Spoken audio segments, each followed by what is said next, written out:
फकीर अली ठोकर न्याज दे सर जी जुत्तियां polish police करी दियां गलियां फिर के ना तो बारिश बुरिश हुई अजकल काम नहीं है बैठे वेले तो 2-3 दिन तो बारिश हो रही है काम है ही नहीं दिहाड़ी सर जी कोई लग जाए तो 100 300 400 लग जाए तो ना लगे तो कल भी वेला से धोने अजे एक पॉलिश भी नहीं की सवेर की बारिश हूँ नहीं निकलिया करो तो इतने आन के बह गया मैं चलो अल्लाह रोजी देगा ना कितने 4 बच्चे ने घर जी किराए का 4 बच्चे ने तो रजरी आए हुई है रोजी का तो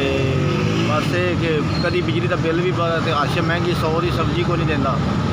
तो कल का राशन पानी भी खत्म है बारिश कल भी नहीं रुकिया तो अज मैं निकलिया हूँ बारिश खत्म हुई है तो इतने जबुरजी चौक आके बह गया अल्लाह मैं क्या रिजक देगा चलो बच्चों का रोजे रह कर चले जाएगा घर तो अजे तक कोई नहीं आया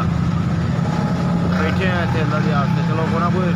एक अद्धा आएगा ही ना नहीं तो चला जाएगा घर खाली 0308 50 62 528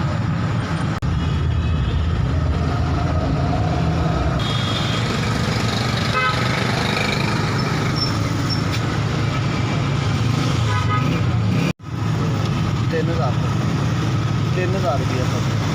सर जी 3,000 रुपया जिन्हें भी भेजा अल्लाह की ज़ात उन्होंने ज़िंदगी और तंदुरुस्ती वाली ज़िंदगी देवे तो अल्लाह उन्होंने सेहत देवे तो अल्लाह उन्होंने खुश रखे बाज तो बस अल्लाह की ज़ात ने फरिश्ता बन के भेजा जी अल्लाह थोड़ी ज़िंदगी करे तो अल्लाह उन्होंने तंदुरुस्ती सेहत देवे जिन्हें भी मैंने पैसे दिते हैं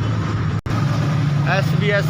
अल्लाह की ज़ात तुहानू तंदुरुस्ती देवे मैं बड़ा तुहाडा शुक्रगुजार हाँ जिन्हें मैंने पैसे भेजे ने इत्थे बड़ी मेहरबानी सर बहुत बहुत शुक्रिया सर अल्लाह ज़िंदगी देवे तो